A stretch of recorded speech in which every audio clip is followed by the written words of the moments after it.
नमस्कार मेरे प्रिय भाइयों और बहनों। ये आप सभी जानते हैं, बहुत शब्दों में बताने की जरूरत नहीं है कि बिहार भारतवर्ष का सबसे पिछड़ा राज्य है। पिछले चुनाव में मैंने बिहार फर्स्ट की बात सुनी थी, कोई राजनीतिक दल ने इस बात को उठाया था।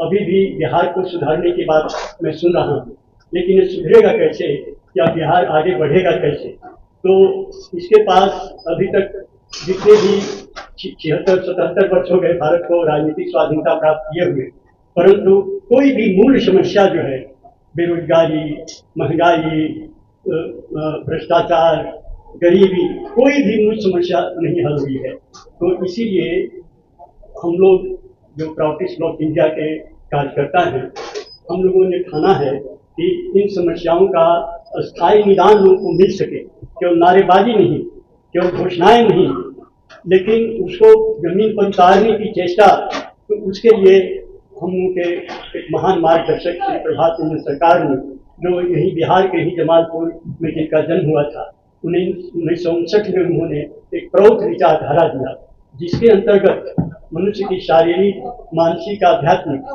जितनी समस्याएं हैं, उन सबों का सार्थक व्यवहारिक हल मौजूद है। लेकिन उसको लाने के लिए सबसे जबरदस्त जरूरत है राजनीतिक शक्ति की। ये राजनीतिक शक्ति को प्राप्त करने के लिए उन्होंने प्राउडिस्ट ब्लॉक इंडिया पार्टी की स्थापना की, जिसके हम सभी लोग बैठे हुए हैं यहाँ पर। और मेरा यही कहना है, अभी बहुत ज़्यादा मैं समय नहीं लूँगा, आप मुझसे ज़्यादा सुनना चाहूँगा कि अभी राजनीति में जो दूसरे की बुराई, जो आज राजनीतिक संस्कृति चल रही है, इसमें एक नेता दूसरे नेता को खराब बोलता है, वो नेता इस नेता को खराब बोलता है, माने दूसरे की बुराई ही अपनी अच्छाई बन गई है, जो कभी नहीं हो सकती है। अपनी अच्छाई ही अच्छाई होगी, इसीलिए गिरावट का ग्राफ निरंतर गिरता ही जा रहा है, ये कम होने का कहीं नाम नहीं ले रहा है। और विभिन्न राजनीतिक दलों में गठबंधन, महागठबंधन, तरह तरह से किसी तरह से सत्ता हासिल किया जाए, इसका प्रयास हो रहा है। तो आज सत्ता की राजनीति जो है, इसको प्राउडिस्ट ब्लॉक इंडिया पीवीआई सेवा की राजनीति में कन्वर्ट करना चाहता है। इसीलिए इसकी लड़ाई व्यवस्था परिवर्तन की है, क्योंकि हम लोगों ने सभी पार्टियों को देखा है, हमने सभी मुख्य नेताओं को देखा है, लेकिन चेहरे बदल जाते हैं, पार्टियों के नाम बदल जाते हैं, लेकिन धारा वैसी ही बहती रहती है, व्यवस्था वैसी ही चलती रहती है। तो इसको बदलने के लिए कुछ मुख्य बातें जो पीवीआई और उसकी विचारधारा प्राउड में जिसने मुख्य रूप से उसको टारगेट किया है, वो एक दो की राजनीति को, राजनीति माने नीति परायण जो राज हो।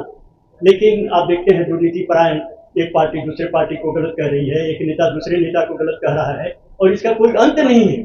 और इसी तरह की बातें ज्यादातर हम अखबारों में भी पाते हैं, उनके वक्तव्यों में पाते हैं। तो इसीलिए पीवीआई जिस वक्त भी शासन में आए, या जो भी इसका नेता विधायक या एमपी बनेगा, उसकी एक पहली मांग या पहला कदम हमारा यही होगा कि राजनीति को केवल नैतिकवानों के लिए सुरक्षित एक रिजर्व रहेगा, पॉलिटिक्स फॉर दी मोरलिस्ट, जो नीतिवान है उनके लिए। दूसरी चीज जो सबसे इम्पोर्टेंट है कि संस्कार देने वाली शिक्षा और समान शिक्षा, किसी के प्रति भेदभाव नहीं हो, कोई छोटा जात, बड़ा जात, दलित, महादलित, अति दलित, कितनी तरह की इस तरह के भेदभाव हैं हमारे समाज में, तो सबको समान और संस्कार देने वाली शिक्षा दी जाए। संस्कार तो आज बिल्कुल खत्म है, और तरह तरह के अपराध करते हुए हम नेताओं को, उनके बच्चों को भी देखते हैं। तो इसीलिए संस्कार देने वाली निःशुल्क शिक्षा, उसी तरह निःशुल्क चिकित्सा, इसकी व्यवस्था करना सरकार का कर्तव्य है। जिस परमात्मा ने सृष्टि को बनाया है, जिन्होंने हवा, पानी, आकाश, भूगर्भ में जितने खनिज हैं, ये सब उन्होंने फ्री दिया है, किसी से उन्होंने कोई चार्ज नहीं लिया है। तो हम क्यों ऐसी व्यवस्था बनाएंगे जिसमें आदमी दाने दाने को तरसे, अपने बच्चे की पढ़ाई का इंतजाम नहीं कर सके, अपनी पत्नी के चिकित्सा की व्यवस्था नहीं कर सके। इससे शिक्षा और चिकित्सा एकदम फ्री, निःशुल्क, ये प्राउड सरकार की व्यवस्था में होगी। और दूसरी चीज कि जो रोजगार है, ये 100% रोजगार की प्राउड घोषणा करता है कि इसकी व्यवस्था में 100% रोजगार होगा और क्रय सहित रोजगार होगा। अर्थात ये 25 दिन हुआ और पॉकेट खाली हो गया, अब 5 दिन उधार पैसा लेके काम चला रहे, क्यों नहीं? एक गरिमामय व्यक्तित्व जो महीने भर अपनी कमाई इतनी कर सके कि परिवार का भरण पोषण ठीक से हो।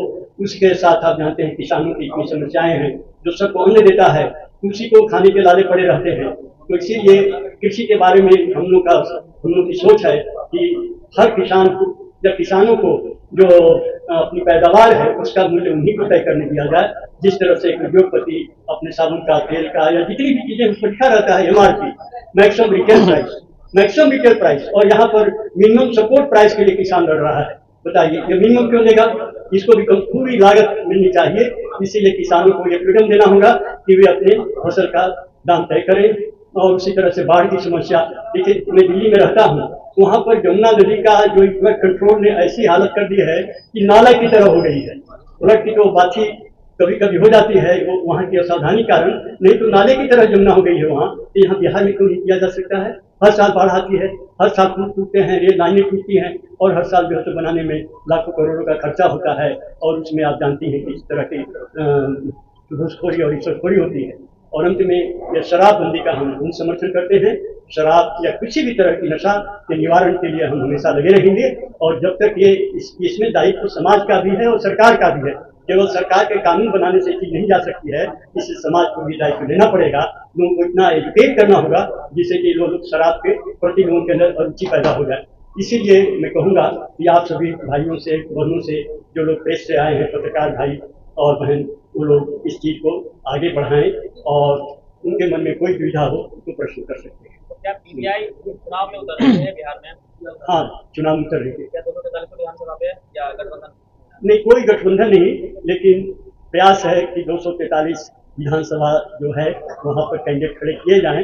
ये इस पटना से तो है हमारे महेंद्र बाबू जो पाटलिपुत्र यूनिवर्सिटी।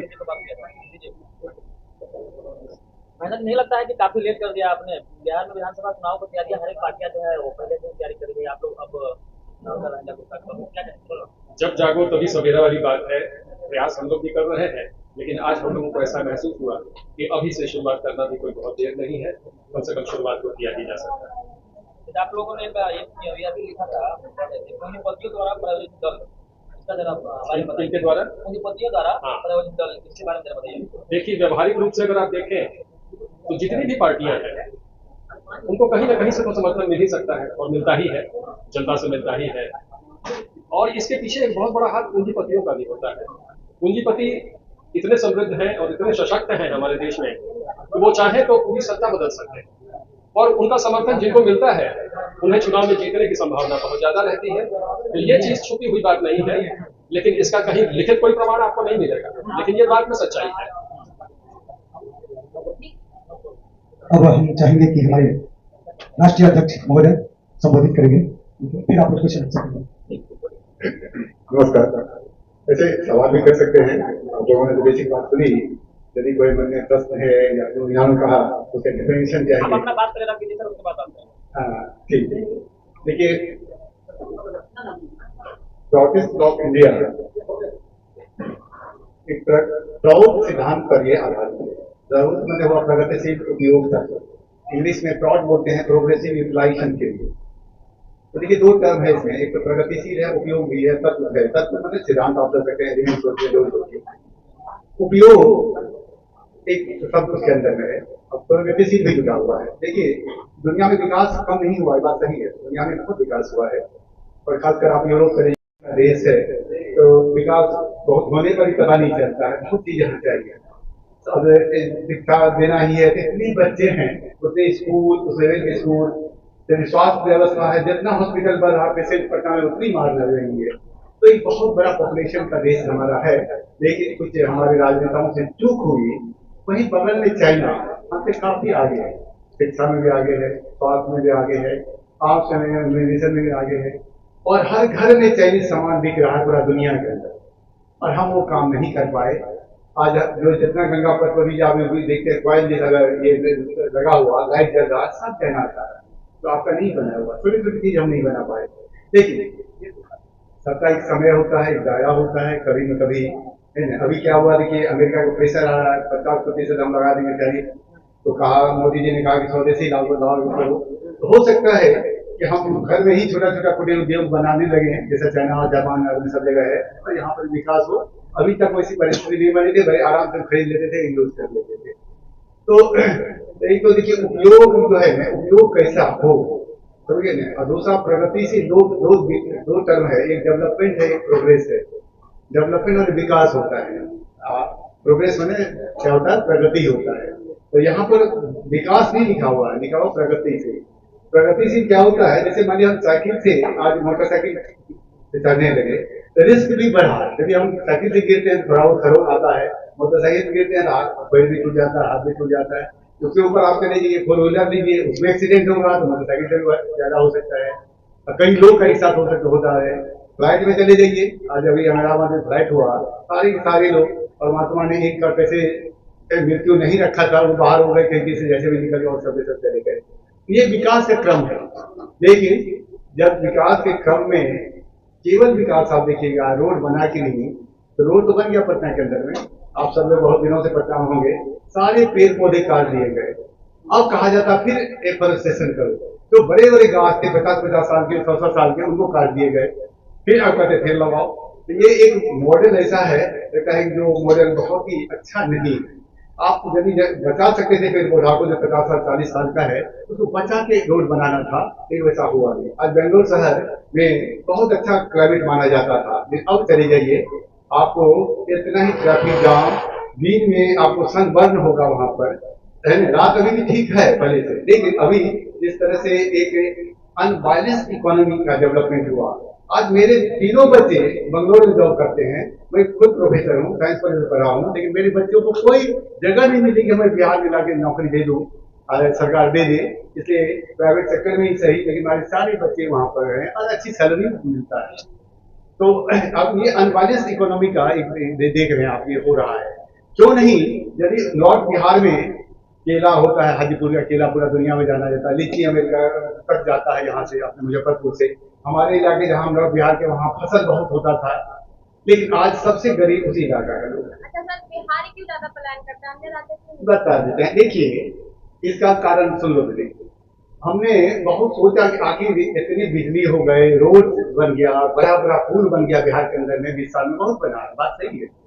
लेकिन इंडस्ट्री क्यों नहीं आ रहा, उद्योग धंधे क्यों नहीं लग रहे हैं, इसके बारे में एक कारण आप लोग सब समझ लीजिए। एक बार हमारे साथ ही जब हम ज्वाइन किए थे प्रोफेसर में, असिस्टेंट प्रोफेसर लेक्चरर उसमें कराता था, मेरे साथ संजय सिंह ज्वाइन किए गवर्नमेंट फिजिक्स में, इसी कॉलेज में। वो बाद में IAS हो गए, OSD हो गए मुख्यमंत्री जी के यहाँ, DM भी रहे। तो सर्किल रेट फिक्स करने का दायित्व उन्हीं को दिया गया सरकार को। तो जो जमीन 2 का 50,000 का है, उन्होंने 2 लाख रुपया रेट कर दिया। शहर में जो जमीन 5 लाख का है, उसको 25 लाख कर दिया सर्किल रेट, क्योंकि उसको रजिस्ट्रेशन में पैसे मिलेंगे सरकार को। लेकिन हुआ क्या, आज यदि किसी इंडस्ट्री वाले को 1000 एकड़ जमीन चाहिए, तो एक तो पहले से 4 गुना आप कर दिए हो, 50,000 का 2 लाख कर दिए, फिर आप सरकार को 4 गुने देनी पड़ेगी, नियम बन गए यहाँ पर। अब सोचिए कि 50,000 का चीज उसको आप 4 के 16 गुने कर दीजिए, तो 50,000 की चीज क्या 8 लाख में खरीद के वो इंडस्ट्री बैठेगा? नहीं बैठेगा। एक बहुत बड़ा कारण यह है जो साधारण जनता नहीं समझती है। दूसरा कारण, जब ये क्या कहते हैं हमारे ये शाहनवाज हुसैन साहब इंडस्ट्री मिनिस्टर बने, तो मेरा एक फ्रेंड है जो IC से MSc तक साइंस कॉलेज से पढ़ा है, BJP में 4 बार विधायक रहे, रामेश्वर चौरसिया, रामेश्वर प्रसाद नाम है, जो चौरसिया कर रहा है। एक दिन मेरे घर आया, फोन किया, बात करा रहे हैं, तो आता है, मेरा तो शादी के ऊपर है तो आता है। तो हमने कहा कि रामेश्वर, तुम्हारी पार्टी है, हम तो प्लॉटिस्ट हैं, और इंडस्ट्री क्यों नहीं लगवाते हो? तो एक कारण मैंने बताया, वो बोलता है, दूसरा कारण हमसे सुनो। शाहनवाज हुसैन से प्राइवेट उसने बात की, कहा तो इतना प्रयास कर, सही में शाहनवाज हुसैन प्रयास कर रहे थे इंडस्ट्री लगे यहाँ, वैसे कोई 2 राय की बात नहीं है, लेकिन लग क्यों नहीं रहा था? बोला ये जो जमीन वाली रेट को जो तुम भाषा तुम बोल रहे हो तो बात सही है। दूसरा बात क्या है इसके साथ, ये लेबर लॉबी है पूरा इंडिया के अंदर में, सारे बिहार के लेबर हमारे पंजाब, हरियाणा, बंगलोर सब जगह फैले हुए हैं। वो लॉबी इतना हॉबी है कि सरकार को उस ओर बढ़ने ही नहीं। ये बात आप महसूस करोगे, ये बात है। आज मेरे गांव में लेबर नहीं मिलता है। आप एक छोटा सा हम आश्रम बना रहे हैं लोगों के लिए, 1 महीने से 4-5 दिन से लेबर जो गया रक्षाबंधन में गायब है, खुशावत करना पड़ता है, समझे ना। तो बात क्या है कि 2 बड़े इशू हैं जिसके कारण ये क्षति यहाँ पे हुई है। जब तक आप जैसे केला का चीज आप वहाँ चिप्स बनाइए, केरल में चिप्स बनता है केला का, हम लोग खरीदते हैं, बड़े चाव से खरीदते हैं, पॉपकॉर्न खरीदते हैं कि नहीं, पर अपने बिहार में कितना मक्का होता है उसका। लेकिन ये पंजाब में जाके 10 रुपए की चीज 150 रुपए में बन के फिर बिहार आता है, फिर हम खरीदते हैं उसको। तो आप छोटे छोटे जगह पे जहाँ मक्का हो रहा, मक्का की इंडस्ट्री बैठा दो, सॉफ्ट की बना दो।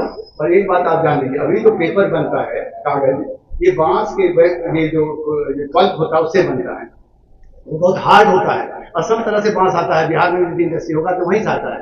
एक तो ये गलत है, यदि आप वहां पर बांस है, बेम्बू का खेती है, तो वहीं पर बनाओ, वहां पर प्रोडक्ट लेके आओ। वो नहीं करता है। बिहार में 200-300 पेपर मिल आया था, कोई सक्सेसफुल नहीं हुआ। गंगा में एक हमारे सहरसा बैजनाथपुर में कोई सक्सेसफुल नहीं हुआ। मक्का का जो पल्प है बहुत सॉफ्ट होता है। आज उस पर रिसर्च करके यदि पल्प बनाया जाए तो आपको पेपर इंडस्ट्री बहुत बड़ा लग सकता है नॉर्थ बिहार के अंदर में। लेकिन वही तो गवर्नमेंट को वो लॉबी हावी है जो कुछ भी सही नहीं होने देता है। आप हम सलाह ही जो है सलाह से लग जाता, आगे बढ़ता नहीं है ये पॉलिटिकल आपका। हाँ, अभी कितने कैंडिडेट पर खड़ा कर रहे हैं? देखिए अभी एक बात में आप लोगों ने इन्होंने सही कहा कि हम लोग बहुत लेट हो चुके हैं, सही बात है, इसमें कहीं कोई बात नहीं है। और हमारी जो आइडियोलॉजी है उसको पकड़ने में या उसको समझने में, उसको उसके तहत लाने में लोगों को बहुत तकलीफ होती है। आज लोग इजी मेकिंग करता है। आज हम गए 10 दिन बराबर गए नेताजी के यहाँ, बड़े टॉप लीडर्स के बाद हम पटना प्रोफेसर पढ़े हैं, कॉलेज ऑफ कॉमर्स एक अच्छा कॉलेज है, उसके हम हेड हैं, अभी फिजिक्स के हेड हैं, एसोसिएशन का प्रेसिडेंट हैं। हम यदि दौड़ लगाएं तो हो सकता है हमको टिकट मिल जाए। हाँ, तो अब क्या है कि ये बात तो जरूर है कि हमारी जो बातें हैं वो लोगों को जो इजी मेकिंग बनाना चाहते हैं, इजी मेकिंग मनी बनाना चाहे या पॉलिटिकल करियर बनाना चाहते हैं, वो सोचता है तो बहुत देर मतलब बहुत समय लगाता है कि आप यहाँ में जाऊं कि नहीं, उसको तुरंत बेनिफिट चाहिए। लेकिन आप देखते हैं जो बात हम करते हैं कि भाई किसी को उद्योग का दर्जा मिलेंगे, शिक्षा हर लोगों को और समान शिक्षा दो, ऐसा नहीं एक जा रहा है एकदम टाइट लगा के जा रहा है, एसी कंडीशन में जा रहा है, एक बच्चा को बोरा भी बैठने के लिए नहीं है, इसको खत्म होना चाहिए। आप जानते होंगे जब नीतीश कुमार की सरकार आई थी, मुचकुंद दुबे जो फॉरेन सेक्रेटरी थे, इसी पटना कॉलेज पटना जैसे प्रोडक्ट थे, फॉरेन सेक्रेटरी हुए थे, उनके अंदर एक कमिटी बनी थी, कैसे यूनिफॉर्म एजुकेशन होगा, यूनिवर्सल एजुकेशन कैसे होगा। बड़े बड़े लोग थे मुचकुंद दुबे को हेड कर रहे थे, आप लोग तो इसमें हैं, जानते होंगे। आज तक वो डस्टबिन में फेंका चला गया और नीतीश सरकार कहीं उन्हीं का किया हुआ था। लेकिन वो खुद कमिटी बनाए लाए लोगों को, लेकिन उन्होंने जो सलाह दी कुछ हुआ नहीं। तभी अच्छा सर, आप भी चुनाव की तैयारी कर रहे हैं, तो हाँ बोलो बोलो। आप लोग भी चुनाव की तैयारी कर रहे हैं, बिल्कुल। तो आप लोग बिहार के लिए, बिहार की क्या भूमिका रहेगी आप लोगों की? अभी तो है क्या ना कि ये जो भी कोई पार्टी होती है उसको तो जहां भी इलेक्शन होगा, स्टेट असेंबली इलेक्शन होता है, पार्लियामेंट में तो सभी जगह होता है। हाँ, तो हम समय बहुत ही कम है, इन्होंने सही कहा। और उसके कुछ कारण आप देखिए कि सब पढ़े लिखे लोग हैं, ऐसे आदमी आज के पॉलिटिक्स में बहुत समय लगाता है, बहुत समय लगाता है कोई रखने में। जैसे आज हम कॉलेज ऑफ कॉमर्स में फिजिक्स के हेड हैं, तो हम बार बार सोचते हैं कैसे करें, नहीं करें, समय कैसे निकालें। अभी जो पॉलिटिक्स है 24/7 वाला हो गया है। तो ये एक कमी हम लोगों में है कि हम सब लोग उसी सोचो हैं। फिजिक्स में हेड थे हमसे पहले, महेंद्र बाबू डीन जाके कॉलेज वाणिज्य का डीन यूनिवर्सिटी रहे हैं, हेड रहे हैं, तब यहाँ आए हैं। तो थोड़े से जो एक अभी लाचारी, हम लोग मेंटल लाचारी जो महसूस करते हैं कि सोचने में हम बहुत वक्त लग जाता है। जो कम पढ़े लिखे हैं आपके पीछे दौड़ बढ़ा करते तो फटाक से आ जाते हैं, टिकट के लिए दौड़ते रहते हैं, पैसे की व्यवस्था करते हैं। लेकिन हमारा जो सिद्धांत है, हमारा जो प्रोग्रेसिव यूटिलाइजेशन थ्योरी है, इसको समझना, उसमें आगे बढ़ना, लोगों के साथ उससे कनेक्टिविटी होने में थोड़ा समय लगा है। लेकिन एक बात मैं कहता हूँ, बहुत जल्द इस महीने के अंत तक मैं आप लोगों को बता दूंगा कितनी कैंडिडेट और कहाँ से कैंडिडेट और कौन हो रहे हैं। इस महीने के अंत तक या फर्स्ट वीक ऑफ सितंबर से पहले हम सारी व्यवस्था कर लेंगे और आप लोगों को ये सोचना है। नमस्कार। अभी जो आप लोग प्रश्न कर रहे थे कि बहुत कम समय है आप लोगों का तैयारी में, हमारी तैयारी बहुत पहले से चल रही है। आप लोग सुने होंगे चाइनीज बैंकों, उस 5-6 साल तक वो मिट्टी के नीचे अपना ग्रोथ बनाती है, फिर जो धरती के ऊपर निकलता है तो एकदम बम। उसी प्रकार आप देखिए ये हमारी लड़ाई पूंजीवादी व्यवस्था से है। ये जो दर्शन है क्राउड, जिसके राइटर है श्री प्रभात रंजन सरकार, और इसी बिहार में जन्म लिए थे जमालपुर में। और आप लोगों के लिए गौरवान्वित होना चाहिए, अगर आप लोग बिहारी हैं तो बिहारी दार्शनिक हैं। ये आज जो भारतवर्ष में शासन चल रहा है वह इंग्लैंड के दार्शनिक थे एडम स्मिथ साहब, उनके दर्शन पर काम हो रहा और बिहार गरीब है। अभी जो हमारी वो दीदी बोल रही महिलाएं लेडीज कि क्यों बिहार के अधिक लोग जो है बाहर जा रहे हैं, बिहार का ही लोग अधिक बाहर जा रहे हैं, क्योंकि यहाँ लोगों को रोजगार ही नहीं मिल रहा है। अगर इस प्रमुख दर्शन के हिसाब से इसमें सारा चीज लिखा हुआ है, बिहार का डेवलपमेंट कैसे होगा, बिहार में मिथिला का डेवलपमेंट कैसा होगा, अंगिका समाज का कैसा डेवलपमेंट होगा, इसलिए जो मगध क्षेत्र है उसका डेवलपमेंट कैसे होगा, इस मगध क्षेत्र में कितने लोगों को रोजगार मिल सकता है, मिथिला में कितने लोगों को रोजगार मिल सकता है। मैं आपको बता दूं कि अगर हमारा एक भी उम्मीदवार 243 में से जीत जाता है, और आप लोग अगर कॉपरेट करते हैं पत्रकार, कि पत्रकार चाहे तो किसी को भी कुछ कहीं पहुंचा सकता है, आप में उतनी ताकत है। इस देश को आजाद दिनकर के कलम से भी वो मिली थी, न कि सिर्फ महात्मा गांधी और चंद्रशेखर आजाद के बलिदान से मिला। सबका रोल है उसमें, दिनकर के कलम का बहुत बड़ा रोल है, आपके इस मोबाइल का, आपके इस का बहुत बड़ा रोल होगा। अगर पीवीआई का एक भी उम्मीदवार जीत जाता है 243 में, तो मैं आपको बताता हूं, मेरा रूटीन वक्त कार्यक्रम है 3 से 5 साल में, 5 साल के लिए विधायक बनेंगे ना, तो एक उम्मीदवार हमारे महेंद्र बाबू अगर जीत जाते हैं रूरल एरिया के विधानसभा से, पटना के ये बांकीपुर चाहे यहाँ का एक अलग फॉर्मूला होगा, लेकिन रूरल एरिया का जो हमारा विधानसभा क्षेत्र है, एक भी विधायक आएगा तो हम वहां 3 से 5 साल में 50% वहां के स्थानीय युवक को जो रोजगार चाहेगा उसको हम रोजगार दे देंगे। ग्रामीण एरिया के लिए 10,000 से 20,000 रुपया पर मंथ कमाने का रोजगार हम एक विधायक दे देंगे। वो व्यवस्था इसमें लिखी हुई है। सरकार हमारी नहीं बन रही एक विधायक से, लेकिन हम अपने विधानसभा क्षेत्र के 50% लोगों को मात्र 3 से 5 साल में रोजगार दे देंगे, 10,000 से 20,000 रुपये पर मंथ का। और ठीक उसके बाद फिर 5 साल से 9 साल में हम वहां के 100% रोजगार वहां के लोगों को दे देंगे। ये हमारी व्यवस्था में दिया हुआ है। अब कोऑपरेट आप लोगों को करना है। खेती को देखिए, खेती पर बिहार कृषि प्रधान राज्य है। आप जानते हैं 70 से 75% लोग खेती पर आश्रित है, खेती पर एक भार है। जब तक यहां का भी हमारे पूर्व वक्ता, हमारे राष्ट्रीय अध्यक्ष जी काफी विद्वान आदमी, फिजिक्स के एचओडी है कॉमर्स कॉलेज में, बता रहे थे आपको, बिहार कृषि प्रधान है और कृषि उपेक्षित है, रोजगार कहां मिलेगा? एक एक फसल पर, धान पर, मक्का पर, पटुआ पर, ईख पर, तंबाकू पर, एक एक चीज पर तंबाकू का मेडिसिन बन सकता है। अभी तंबाकू का गुटखा बनता है। देखिए, इसके पूर्व वक्ता हमारे राष्ट्रीय संयोजक जी बोले, अभी हमारे, मैं आलोचना नहीं करता हूं, पीके साहब बोलते हैं कि मैं जैसे ही आओ मेरा सरकार बनेगा तो शराब फिर से ठेका दे देंगे। ये सब बर्बाद कर देगा। और अभी जो वर्तमान में जो हमारे नीतीश बाबू की सरकार है, ये जो शराब नीति को लागू किया है, रोका है, ये थोड़ा ढीला जरूर है, लेकिन जब हमारी सरकार बनेगी, मैं अगला बार जरूर 243 में से सरकार बनाने जा रहा हूं, जो अगला बार 29 में चुना होगा। ये बात आप जान लें, क्योंकि मैं काम कर रहा हूं इनमें। अब आप लोगों को पता चलते चलेगा, अब तो समय आ गया, अब हम आप लोगों के बीच आते रहेंगे। तो उस दिन जब हमारी सरकार बनेगी तो शराब, किसी भी प्रकार का नशा एकदम नहीं चलेगा, ये गारंटेड है। अब शिक्षा नीति हमारी है एक समान शिक्षा नीति, प्राइवेट स्कूल होगा ही नहीं, हम मुफ्त शिक्षा देंगे, हम मुफ्त चिकित्सा करेंगे, तो प्राइवेट हॉस्पिटल भी नहीं होगा। ये गारंटी के साथ बताते हैं। और न प्राइवेट स्कूल रहेगा, इतना बड़ा बड़ा जो डीएवी स्कूल है ये रहेगा नहीं। अगर ये डीएवी स्कूल में विकल्प नहीं रहेगा तो लोगों को सरकारी स्कूल में पढ़ाना लाजमी होगा। आज एक भी सरकारी स्कूल में, एक भी सरकारी स्कूल के टीचर का बच्चा नहीं पढ़ रहा है। आप लोग बताइए, कोई किसी का शिक्षक का बच्चा आपको स्कूल में पढ़ता हो, तो जब अपना बेटा को उसमें नहीं पढ़ाता है तो दूसरे के बेटा को कैसे पढ़ेगा भाई?